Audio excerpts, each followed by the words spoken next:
स्वागत है आप सबका आपके अपने चैनल सब्जेक्ट मस्ती में। कैसे आप लोग, उम्मीद करते हैं मस्त होंगे और सब्जेक्ट मस्ती से पढ़ाई भी कर रहे होंगे। हम लोगों ने कल चैप्टर नंबर 1 के ग तक कंप्लीट कर लिया था और आज हम लोग चैप्टर नंबर 1 के घ यानी कि खनिज संसाधन स्टार्ट करने वाले हैं, ज्योग्राफी क्लास 10th का, है ना। तो चलिए हम लोग स्टार्ट करते हैं। हम लोग का जो अध्याय हम लोग का है 1 का घ, जिसका नाम क्या है? खनिज संसाधन। ठीक, क्या नाम है इसका? खनिज संसाधन। तो स्टार्ट करते हैं हम लोग। सबसे पहले हम लोग देखते हैं कि खनिज हम लोग कहते किसको हैं। ठीक, क्या देखते हैं हम लोग कि खनिज किसको कहते हैं।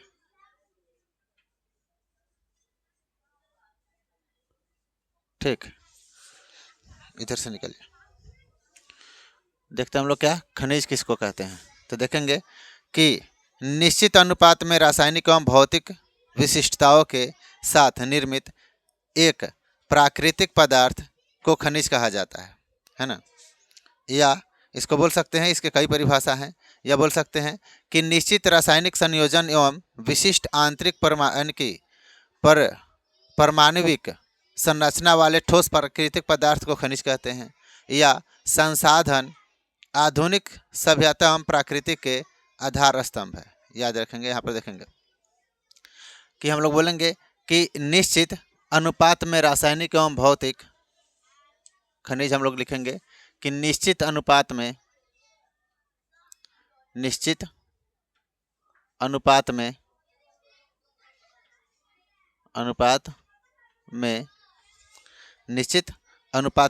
रासायनिक एवं भौतिक विशिष्टताओं के रासायनिक एवं भौतिक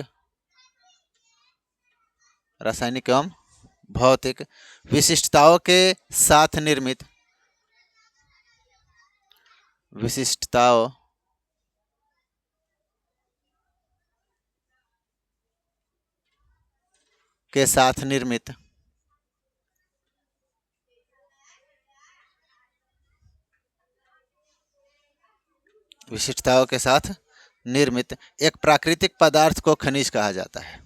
एक प्राकृतिक पदार्थ को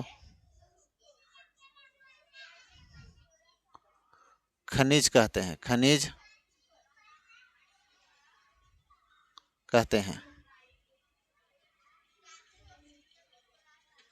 ठीक, चलिए देखें। संसाधन यह एक ऐसा संसाधन है जो सभ्यता और संस्कृति के आधार स्तंभ है। ठीक है, एक चीज़ और इसमें स्टार में ध्यान रखेंगे कि संसाधन आधुनिक सभ्यता एवं संस्कृति के आधार स्तंभ है। ठीक, यहाँ पे याद रखेंगे, संसाधन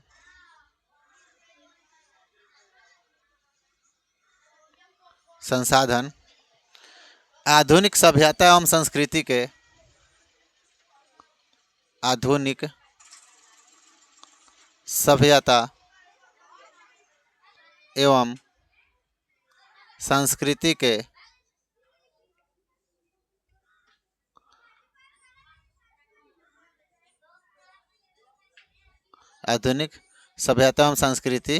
के क्या है?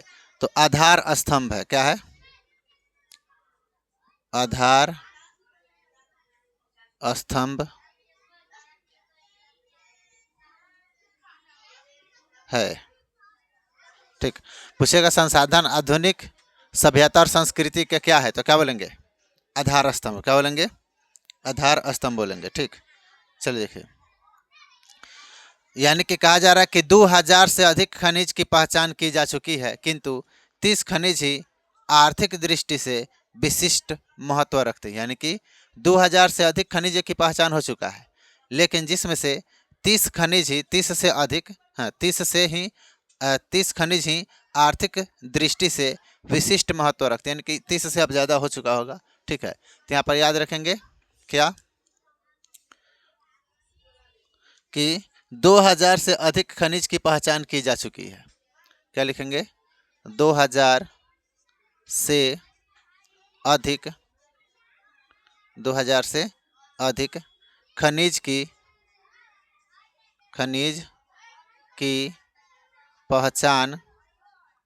पहचान की जा चुकी है।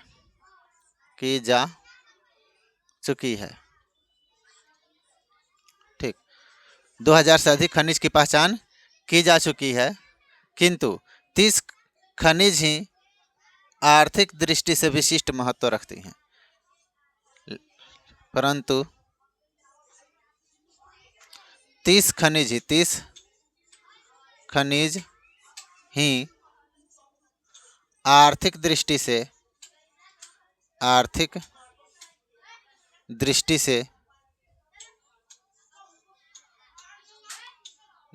से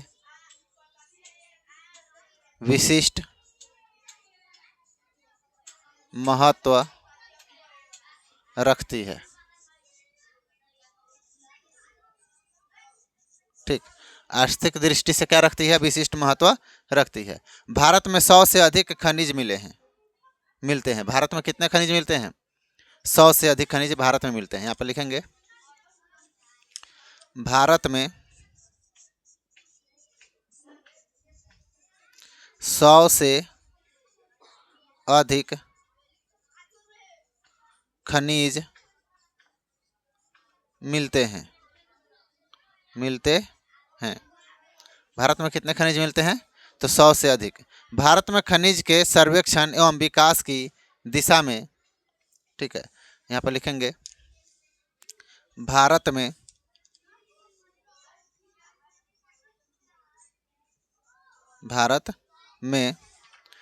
में खनिजों के सर्वेक्षण,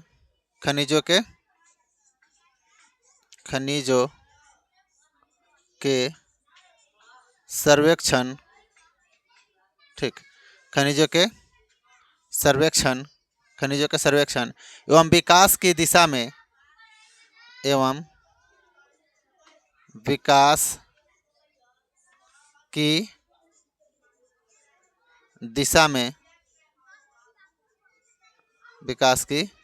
दिशा में geological survey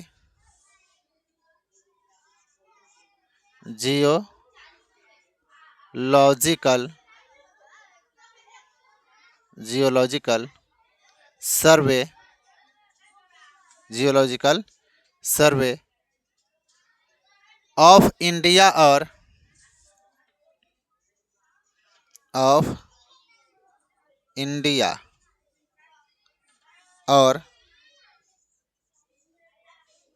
geological survey of India और तेल एवं प्राकृतिक गैस आयोग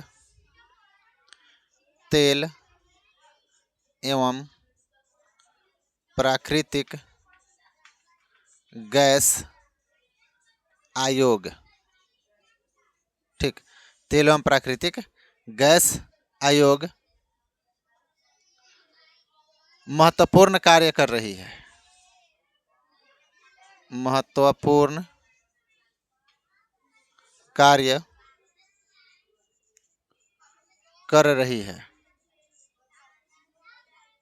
ठीक, महत्वपूर्ण कार्य कर रही है। उसके बाद में खनिज जो होता है हम लोगों का 2 प्रकार का होता है।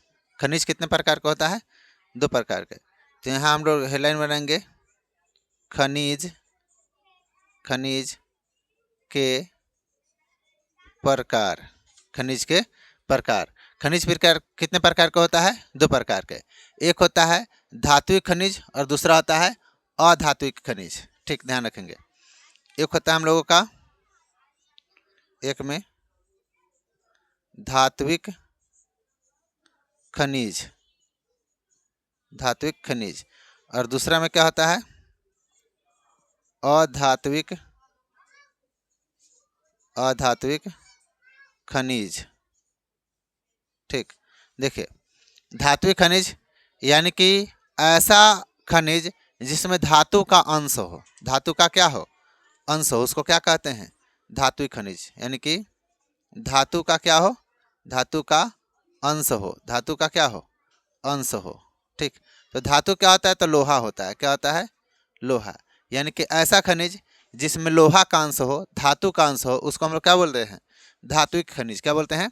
धात्विक खनिज। तब पूछेगा तो ये धात्विक खनिज किसको कहते हैं? तो लिखेंगे वैसा खनिज जिसमें धातु का अंश हो उसको धात्विक खनिज कहते हैं, और वैसा खनिज जिसमें धातु का अंश नहीं हो उसको क्या कहते हैं? अधात्विक खनिज कहते हैं। ठीक है, इसमें क्या होगा? इसमें धातु का अंश क्या होगा? नहीं रहता है। इसमें धातु का अंश नहीं रहता है, तो इसको क्या बोलेंगे? अधात्विक। जिसमें धातु का अंश हो धात्विक, और जिसमें धातु का अंश नहीं उसको क्या बोलते हैं? अधातुक खनिज। ठीक है, पूछेगा धात्विक खनिज किसको कहते हैं? तो बोलेंगे, इसका परिभाषा लिखेंगे, वैसे खनिज जिसमें धातु होता है उसे धात्विक खनिज कहते हैं। जैसे लौह अयस्क, तांबा, निखिल, मैग्नीशियम, यह सब क्या है? धात्विक खनिज में आता है। किस में आता है? लोहा हो गया, तांबा हो गया, ठीक है, लोहा, तांबा, निखिल, मैग्नीशियम, यह सब क्या है? धातु है। सब क्या है? धातु है, इसलिए क्या बोलते हैं इसको? धात्विक खनिज।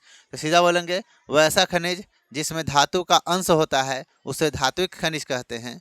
ठीक है, और जैसे में क्या लिख लेंगे? लौह अयस्क, तांबा, निखिल, मैग्नीज इत्यादि। अब पूछेगा अधात्विक खनिज।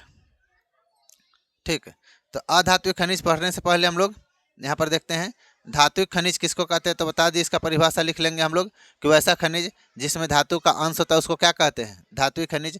जैसे में इसको बता देते हैं यहाँ पर, जैसे में इसमें क्या क्या हो जाएगा? जैसे में लौह अयस्क क्या हो जाएगा? बताइए। लौह अयस्क, ठीक है, लौह अयस्क, तांबा, लोहा, ठीक है, तांबा, लोहा, उसके बाद में लोहा तो वही हो गया ना, लौह अयस्क, ठीक, लोहा नहीं हटा दीजिए। उसके बाद में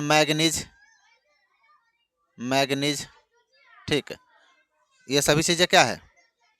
निखिल बोलते हैं, निखिल क्या आ जाएगा? निखिल। यह सब क्या है? धात्विक खनिज है। कैसा खनिज है? धात्विक खनिज। ठीक, अब देखेंगे हम लोग धात्विक खनिज हम लोग का दो प्रकार का होता है। धात्विक खनिज दो प्रकार का होता है। क्या इसके नीचे दिखेगा?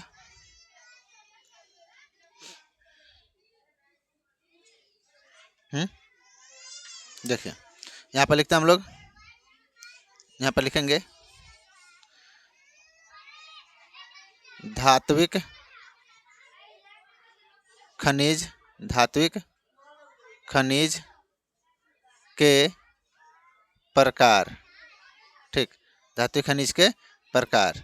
अब यह दो प्रकार का होता है। ठीक है, अब दोनों कौन कौन सा है? तो एक होता है लौह युक्त धात्विक खनिज। क्या होता है? एक में हो जाएगा लौह युक्त धात्विक खनिज। ठीक, लौह युक्त धात्विक खनिज। और दूसरा आ जाएगा अलौह युक्त धात्विक खनिज।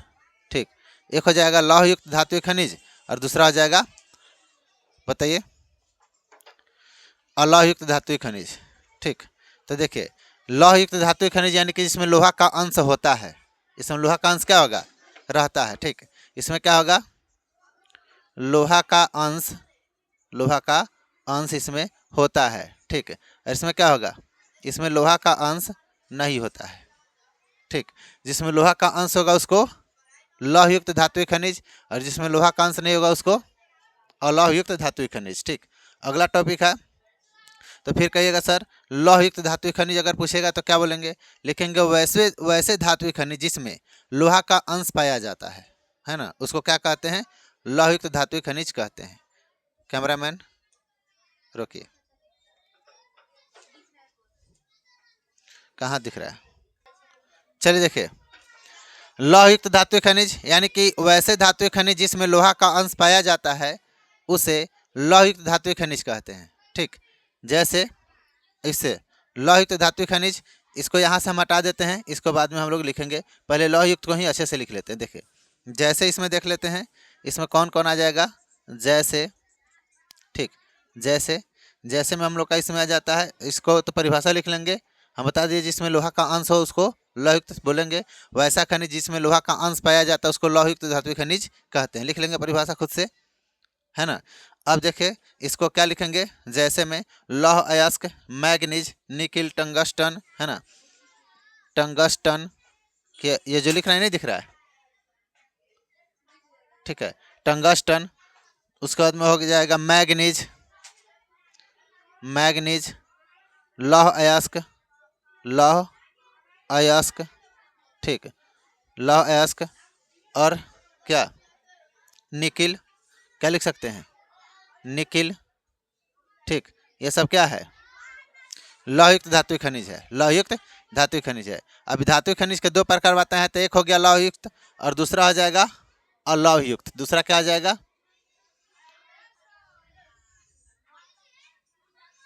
देखिए यहाँ पर हम लोग दूसरा नंबर लिखते हैं अलौहयुक्त, अलौहयुक्त युक्त धात्विक खनिज, धात्विक खनिज, ठीक।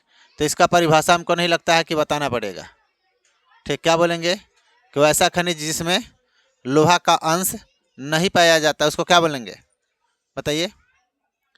इसमें क्या आता है, लोहा का अंश, लोहा का अंश नहीं पाया जाता है, तो इसलिए इसको क्या बोलते हैं, अलौहयुक्त धात्विक खनिज बोलते हैं। क्या बोलते हैं, अलौहयुक्त धात्विक खनिज। जैसे आपको बताते हैं जिसमें लोहा का अंश नहीं होता है उसका नाम बता रहे हैं, देखेंगे।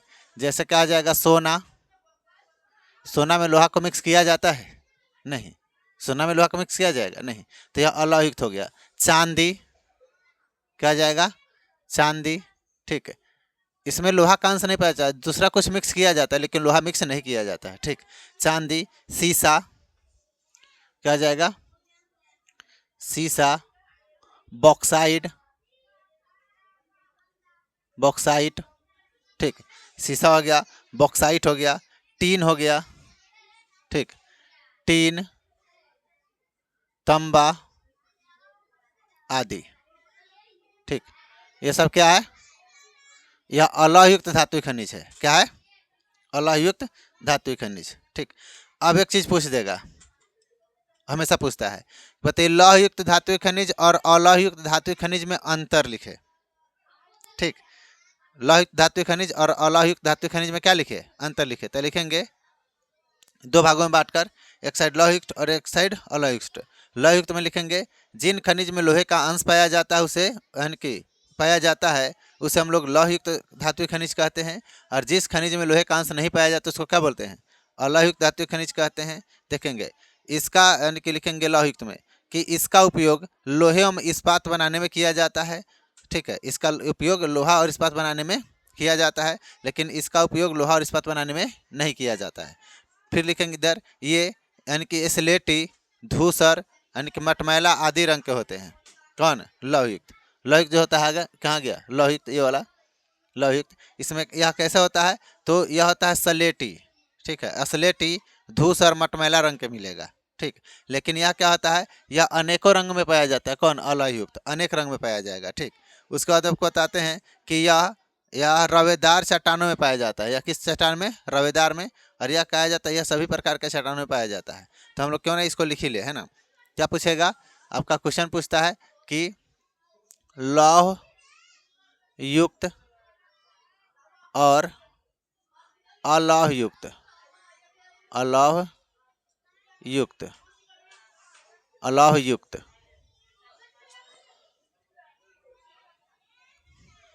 धात्विक खनिज में क्या अंतर लिखे। यह क्वेश्चन पूछता है, भी यही है, ध्यान रखेंगे। तो हम लोग क्या करेंगे, तो सबसे पहले हम लोग यहाँ पर लौहयुक्त लिख लेते हैं, लौहयुक्त, ठीक है, भराठ मारने वाला काम नहीं करना है, ठीक। जैसे इसमें लिखते हैं एक नंबर में, क्या लिखते हैं, एक नंबर में क्या लिखेंगे कि इसमें यानी कि जिस खनिज में लोहे का अंश पाया जाता है उसे क्या कहते हैं हम लोग, लौहयुक्त खनिज कहते हैं, है ना। तो इसमें लिखेंगे क्या, इसमें लोहे का अंश, लोहे का अंश पाया जाता है, पाया जाता है। इसमें लोहे का अंश पाया जाता है। ठीक है, लिखेंगे पाया जाता है तथा तथा इसका उपयोग इसका उपयोग इसका उपयोग लोहे एवं इस्पात बनाने में किया जाता है। लोहे एवं इस्पात इस्पात बनाने में किया जाता है, किया जाता है। इसका उपयोग कौन चीज़ में किया जाता है? तो लोहा और इस्पात बनाने में किया जाता है। दूसरा देखेंगे कि यह स्लेटी, दूसरा में लिखेंगे यह स्लेटी, ठीक, स्लेटी मटमैला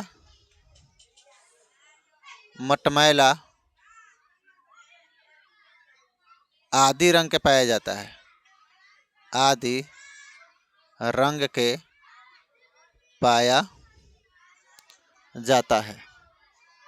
ठीक, स्लेटी मटमैला आदि रंग के पाया जाता है। ये जो होता है रवेदार चट्टानों से पाए जाते हैं, याद रखेंगे। यह रवेदार चट्टानों से यह रवेदार चट्टानों में पाए जाते हैं, रवेदार चट्टानों में पाए जाते हैं। ठीक, यह रवेदार चट्टानों में क्या होते हैं? पाए जाते हैं। ठीक, इतना 3 इसमें लिख दिए, तो 3 इसमें भी लिखते हैं। देखिए अगला क्या हो जाएगा? अलौह युक्त, क्या? अलौह युक्त धात्विक खनिज। इसका अंतर लिखेंगे तो लिखेंगे जिन खनिजों में लोहे का अंश नहीं होता उसको क्या कहते हैं? अलौह युक्त। तो लिखेंगे इसमें लोहे का अंश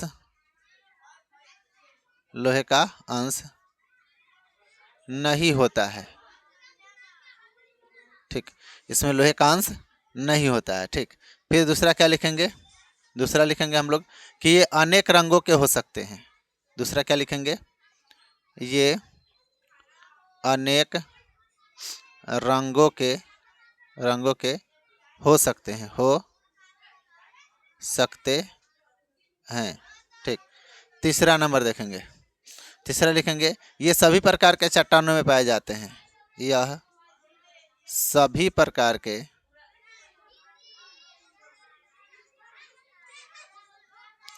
चट्टानों में पाए जाते हैं।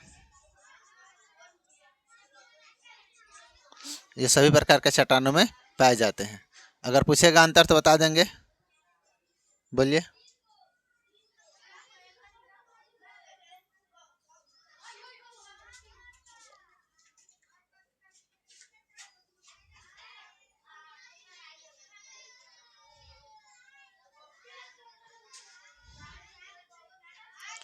चलिए देखिए,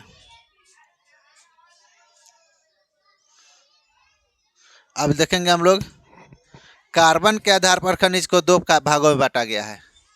किसके आधार पर?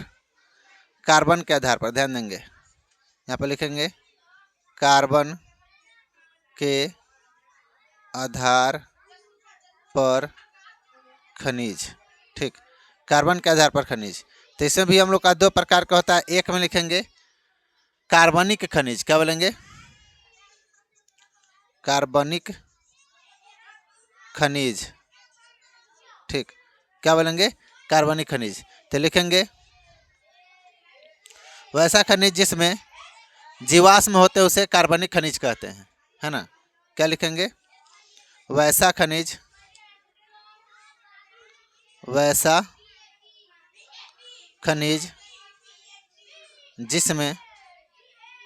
जिसमें जीवाश्म हो, क्या हो? जीवाश्म हो, उसे हम लोग क्या कहते हैं?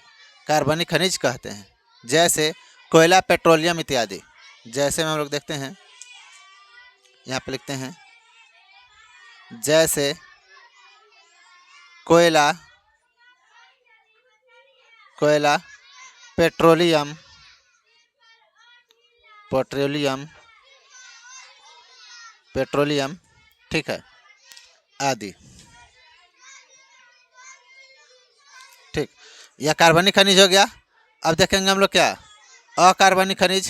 क्या देखेंगे, अकार्बनिक खनिज। इसी का दूसरा नंबर टॉपिक। दो प्रकार का होता है, लिखे हैं, है ना। तो लिखेंगे अकार्बनिक खनिज, अकार्बनिक, अकार्बनिक खनिज, ठीक। यह कितने प्रकार के होते हैं, दो प्रकार के अकार्बनिक खनिज। तो लिखेंगे वैसा खनिज जिसमें जीवाश्म नहीं पाया जाता है उसको क्या कहते हैं, अकार्बनिक खनिज। इसमें का क्वेश्चन आंसर याद करने में बहुत अच्छा रहेगा। एगो याद कीजिएगा, दूसरा अपने आप याद हो जाएगा, है ना। एगो याद कीजिए, जैसे कार्बनिक खनिज, अकार्बनिक खनिज याद हो जाएगा। जिसमें कार्बन के अंश होता है उसको जीवाश्म होता है वह कार्बनिक, और जिसमें जीवाश्म नहीं होता है वह अकार्बनिक, ठीक। तो लिखेंगे वैसा, इसका परिभाषा तो समझ जाएंगे ना आप। इसका विपरीत है, इसमें देख लेते हैं। इसमें कौन कौन होता है, इसमें आ जाएगा आभरक, ग्रेफाइट। इसमें क्या क्या आ जाएगा, आभरक और क्या, ग्रेफाइट, ग्रेफाइट। इसका परिभाषा इसके विपरीत लिख लेना है, कोई दिक्कत नहीं। चलिए आइए आगे, खनिजों की विशेषताएं। खनिज की विशेषता क्या है, तो यहाँ पर देखते हैं हम लोग। अगला हेडलाइन बनाएंगे खनिजों की, खनिजों की विशेषताएं, ठीक। खनिजों की विशेषताएं, तो क्या विशेषता है, खनिज उद्योगों की जननी है, याद रखेंगे। सबसे पहली विशेषता इसका यह है कि जो खनिज है, यहाँ पर लिखेंगे खनिज उद्योगों की जननी है, जननी है। उद्योगों की जननी का मतलब कि बिना खनिज के हम लोगों का उद्योग नहीं चल सकता है। यानी कि लोहा के बिना खनिज चलेगा, अरे लोहा रहेगा तभी तो मशीन बनेगा, और मशीन बनेगा तभी तो उद्योग चलेगा, है ना। तो खनिज क्या है, उद्योगों की जननी है। दूसरा, खनिज का विस्तार असमान है, यहाँ पर लिखेंगे। अगला कॉमा इसी में दे देते हैं, लिखेंगे खनिज, खनिज का विस्तार, खनिज का विस्तार क्या है, तो असमान है, असमान है, ठीक है। मतलब कि एक जैसे नहीं है, एक जैसे नहीं है हर जगह। खनिज जो है समाप्य संसाधन है, याद रखिएगा। खनिज क्या है, समाप्य संसाधन है। लिखेंगे यह एक समाप्य संसाधन है, समाप्य संसाधन है। समाप्य संसाधन का मतलब समझ रहे हैं, समाप्त हो जाता है या खत्म हो जाता है, ठीक है। इसको एक में लिखेंगे, इसको दो में, इसको तीन में, इसको इस तरह से अपना नंबरिंग कर लेंगे, ठीक। यह क्या, एक समाप्य संसाधन है। उसके बाद में है कि खनिज अनवीनकरणीय संसाधन है। क्या है यह, बताइए। लिखेंगे यह अनवीनकरणीय संसाधन है, यह अनवीनकरणीय संसाधन है, संसाधन है। खनिज जो है क्या है, अनवीनकरणीय संसाधन है कि पुनः इसका यूज नहीं कर सकते हैं, एक बार खत्म तो खत्म, समझे। चलिए, देश के अधिकतर खनिज निम्नलिखित 3 पट्टियों में पाई जाती है, याद रखेंगे। यहाँ पर अगला, देश का अधिकतम खनिज पट्टियाँ, ठीक। कितने हैं, 3। एक में उत्तर पूर्वी पठार, उत्तर पूर्वी पठार, पूर्वी पठार, उत्तर पूर्वी पठार, या उत्तर पूर्वी जो पठार है, ठीक है, यह हम लोग का खनिज के लिए बहुत ही ज़्यादा महत्वपूर्ण है। जैसे उत्तर पूर्वी पठार में कौन कौन आ जाता है, तो आपको बताते हैं। इसमें आ जाता है नागपुर, नागपुर। उसके बाद आपको बता देंगे नागपुर, छोटा नागपुर, वही हुआ पठार में छोटा नागपुर, इसमें छोटा जोड़ लो पहले, छोटा नागपुर, छोटा नागपुर। ठीक, और कौन आ जाएगा छोटा नागपुर के बाद में? आपको उड़ीसा, छत्तीसगढ़, उड़ीसा, छत्तीसगढ़, ठीक, उड़ीसा, छत्तीसगढ़।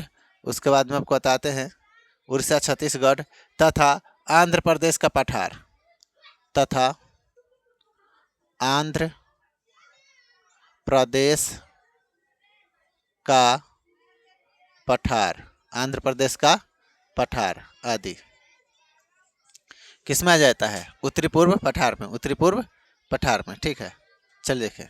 उसके बाद में आपको बताते हैं तो यहाँ पर कौन सा खनिज पाया जाता है? कौन सा खनिज?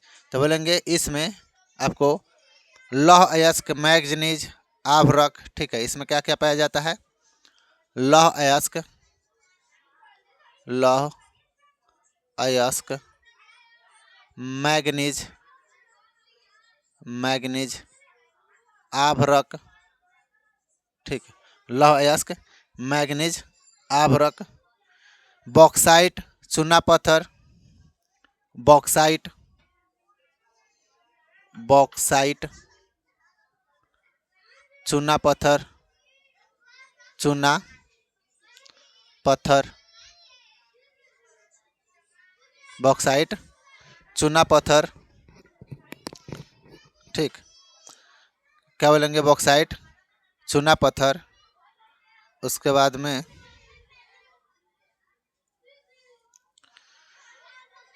चूना पत्थर, डोलोमाइट, तांबा, डोलोमाइट, तांबा। ठीक, डोलोमाइट, तांबा। Thorium, thorium, uranium. ठीक, थोरियम, यूरेनियम। उसके बाद में आपको बताते हैं thorium, uranium, chromium, chromium, chromium. उसके बाद में क्रोमियम के बाद में सिलीमेनाइट, सिलीमेनाइट। ठीक, सिलीमेनाइट तथा फास्फोट, यानी कि फास्फेट, तथा फास्फेट का भंडार है। ठीक, इतना सारा खनिज कहाँ पाया जाता है? तो आपका उत्तर पूर्वी पठार में। कहाँ पाया जाता है? उत्तर पूर्वी पठार में। हाँ, सीधा बैठिए। उत्तर पूर्वी पठार में ये सभी चीज़ें पाई जाती हैं। ठीक, अब हम लोग का दूसरा नंबर में आ जाएगा दक्षिणी पश्चिमी पठार। दूसरा क्या आ जाएगा? दूसरे नंबर पर दक्षिणी, क्या बोलेंगे? दक्षिणी पश्चिमी, दक्षिणी पश्चिमी पठार। ठीक, दक्षिणी पश्चिमी पठार। तो यह क्या होता है? दक्षिणी पश्चिमी पठार, दक्षिणी पश्चिमी पत्थर में, गड़बड़ हो गया, दक्षिणी पश्चिमी पठार में कर्नाटक और तमिलनाडु का पठार स्थित है। याद रखेंगे। इसमें कौन कौन आता है? तो कर्नाटक,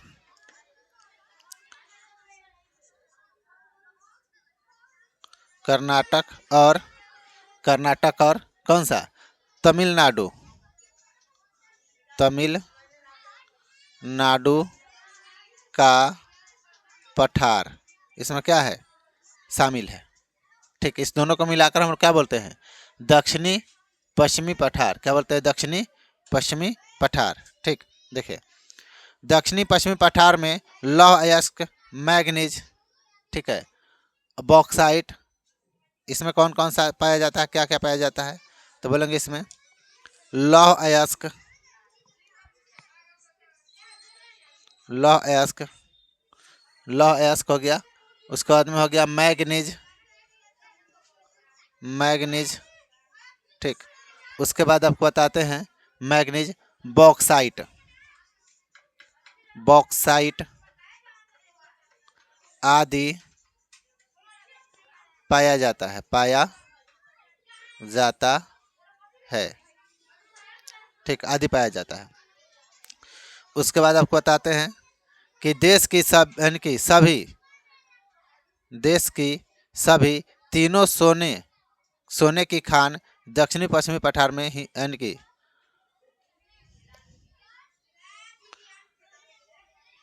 याद रखेंगे, देश की सभी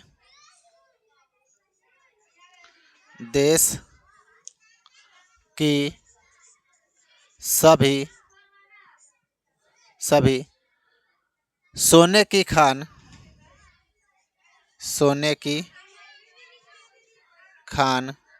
ठीक है, सोने की खान दक्षिणी पश्चिमी पठार में है, दक्षिणी पश्चिमी पठार में है, दक्षिणी पश्चिमी पठार में है। किसी के माइंड में यह ख्याल तो नहीं आ रहा कि सर चले का दक्षिणी पश्चिमी पठार में क्या मिलता है,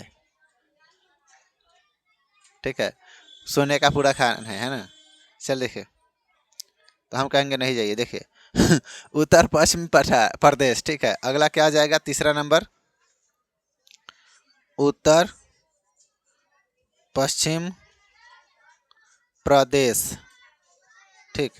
यहाँ पर क्या ऐसा खास है, तो बोलेंगे उत्तर पश्चिम प्रदेश का विस्तार खंभात की खाड़ी से लेकर अरावली की श्रेणी तक है।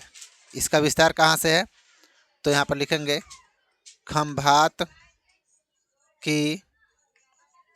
की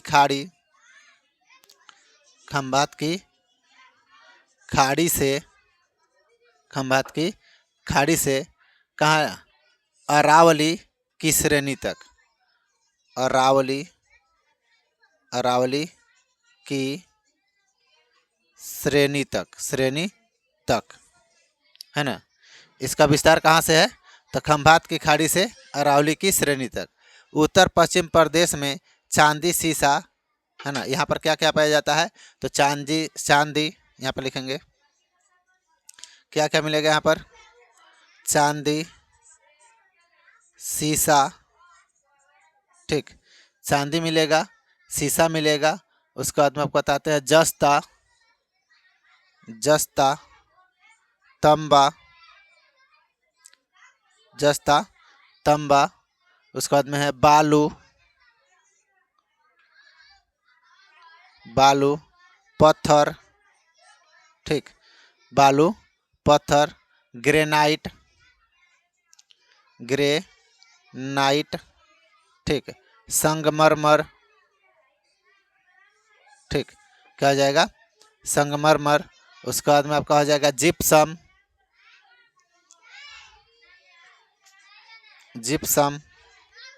ठीक, क्या हो जाएगा, जिप्सम के बाद आपको बताते हैं,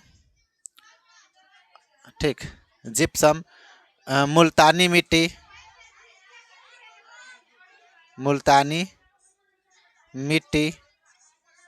ठीक, मुल्तानी मिट्टी के बाद आपको बताते हैं डोलोमाइट,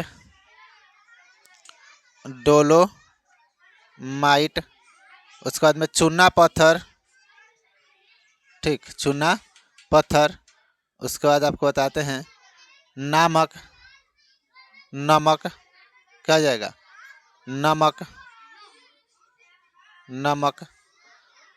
हाँ, आदि का भंडार है, आदि का भंडार है, आदि का क्या है, भंडार यहाँ पर देखने को मिलता है, ठीक।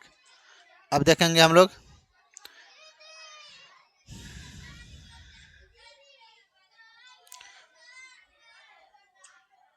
अभी हम लोग को देखना है लौह अयस्क क्या है, ठीक है, लौह अयस्क के बारे में अभी हम लोगों को पढ़ना है, ठीक। यहाँ पर देखते हैं अगला हेडिंग, लौह अयस्क, ठीक, क्या आ जाएगा, लौह अयस्क, ठीक, क्या हो जाएगा यहाँ पर बताइए, लौह अयस्क। रहने देते हैं आज के लिए इतना ही, मिलते हैं हम लोग फिर कल इसके वीडियो पार्ट 2 के साथ। आज के लिए इतना ही। जय हिंद। स्टॉप कीजिए।